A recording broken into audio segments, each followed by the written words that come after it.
As a first-time parent, you don't really know what to expect when it comes to your baby's sleep. And even if you feel better prepared second or third time around, each baby can throw a number of different curveballs your way. I know mine sure did. Today, I'll be answering your sleep question. How can I tell whether my baby's sleep habits are normal or not? Hi there, I'm Jenna, one of the sleep experts at Little Ones and mother to two beautiful children with one more on the way. We are certified baby sleep specialists and have helped over 200,000 families just like yours overcome their baby sleep challenges. If it's your first time here, subscribe now and click the bell button to get notified as soon as we publish a new video. Make sure to check out the description below where you'll find more information and resources about your baby's sleep. We also love to hear from you. Share with us in the comments below your own baby sleep journey, good or bad. Some of us need a little hope and some need to know that they're not alone in the trenches. So, first of all, you're going to hear me refer to the term normal a lot during this video, and I'd like to acknowledge how the idea of normal can be really problematic. While there are definitely some normal or common patterns that babies will follow in their sleep and development, unfortunately, that same idea of normal can also cause parents to dismiss or simply accept their baby's sleep challenges. While it's partially true that poor sleep and sleep deprivation is to be expected as a new parent, but if a baby is not settling or sleeping well, rather than dismiss it as normal behaviour, it's always worth investigating further. Most often, small tweaks can make a world of difference. Not to mention, the sooner you can detect and resolve an underlying issue, the happier and more settled your baby will be in all aspects, not just sleep. So just briefly, here are some common sleep patterns or challenges that you can expect to see in the first 12 months. For newborns, both their sleep and feeding can be a bit erratic in the first few weeks, but usually by around 6 to 8 weeks they will have or will be ready to settle into a more predictable nap and feeding pattern. There are sleep regressions at around 8 weeks, 3 to 4 months, 8 to 10 months, and 12 months that can disrupt their settling and sleep. These are all normal times to be experiencing some additional waking or difficulty settling, and we have a ton of information and videos to help you navigate these, which we'll link in the description below.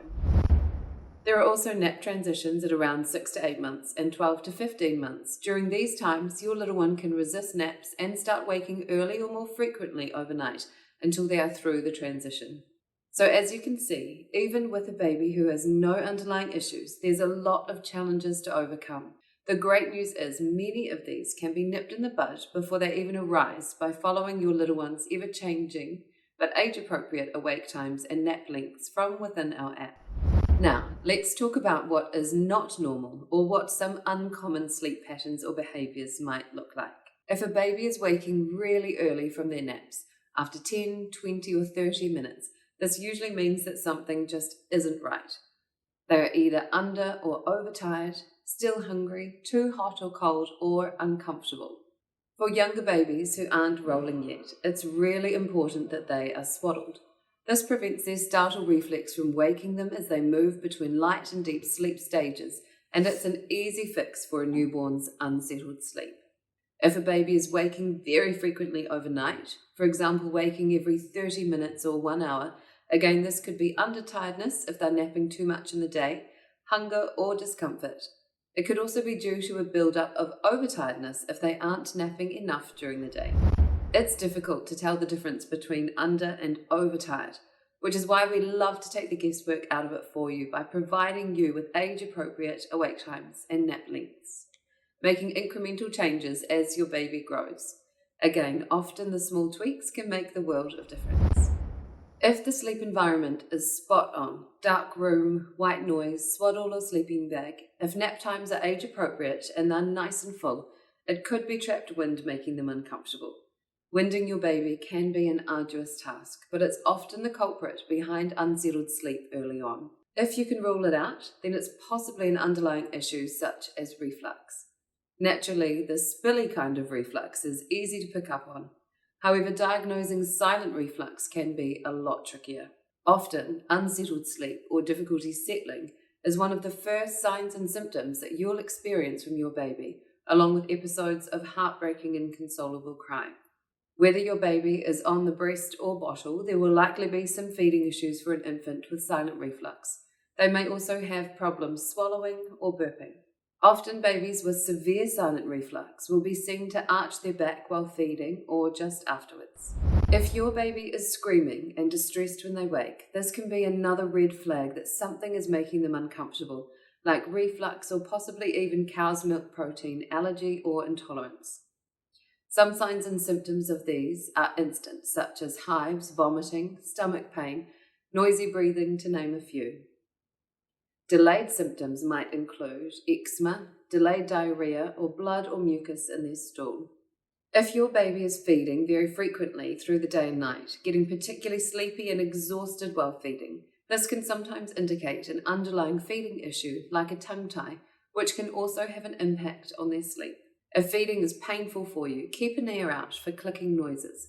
Time your feeds to know if they're particularly short and seek help from a lactation consultant if you're at all concerned. For all of these examples of more serious underlying issues, we have some incredible resources to help you determine signs and symptoms for your baby. For anyone experiencing even just one of these things, i.e., poor and unsettled sleep, I would encourage you to take a look at the links below to see if anything else rings true for you and your little one. The really difficult thing about determining what is normal and what is not is that it all comes down to your description of what you are experiencing. If you suspect something isn't right with their feeding, taking a video or having someone take it for you is a great way to show your healthcare provider what's going on. Taking videos of your little one when they're having an unsettled episode can also help, because a lot comes down to the type of cry that you're hearing. And when we are tired and emotional, it can be really hard to relay this information to your healthcare provider to give them enough accurate information to diagnose your little one. Because chances are, when you get to that appointment, your baby is going to be a perfect angel and you'll start to feel completely crazy. Now, I know firsthand just how difficult it can be to pinpoint an issue with a newborn baby. Both of my babies had to be medicated for silent reflux from early on, but getting to the diagnosis was totally different for each one. Archie had the classic signs and symptoms of silent reflux: inconsolable crying at predictable times, most often at settling before bedtime, hence the name of our article, Tears Before Bedtime. Because from 6 weeks of age, I was following the little one's sleep and nutrition app, I was able to confidently rule out the basics with my healthcare provider, and I knew that he wasn't crying due to over or under tiredness or even hunger. Thankfully, he responded really well and quickly to the medication, so we had no further troubles. For Stella, the path to diagnosis was a bit more complicated. She was sleeping and settling well at the time, but she was having inconsolable crying episodes during the day, and we were having a really hard time with feeding. She was diagnosed early on with silent reflux, but the medication did nothing to ease her screaming, gulping, and gasping while feeding. Poor feeding, of course, inevitably led to poor sleep. I saw multiple lactation consultants, visited my GP, a chiropractor, kinesiologist, and just about drove myself crazy trying to get to the bottom of things, knowing in my gut that something still wasn't right. It was something more than just reflux. It wasn't until we were rushed into the emergency department with compromised breathing after she had picked up the RSV virus from Archie that they immediately picked up on her stridor and believed she had laryngomalacia, which is when a baby's larynx, or their voice box, is soft and floppy. When the baby takes a breath, the part of the larynx above the vocal cords falls in temporarily, blocks the baby's airway. Now, silent reflux and laryngomalacia do go hand in hand, so part of her diagnosis was correct, but it was incredibly frustrating knowing that there was something more going on. Learning that she likely felt like she was being waterboarded in the traditional breastfeeding position meant we were able to mitigate our feeding troubles with upright paced bottle feeding, and the muscle would strengthen on its own as she grew. So the moral of the story here is to trust your instincts and keep searching for answers if you don't feel heard or if things aren't resolved. Sleep is as much of a nutrient for you as it is for your baby, and if no one is sleeping well in your household, dig deeper for answers. Yes, absolutely. Broken sleep and sleep deprivation as a parent is to be expected in stages throughout your journey, but you don't have to just accept it all as normal. Often small tweaks to the sleep environment or awake times are enough to resolve things almost instantly.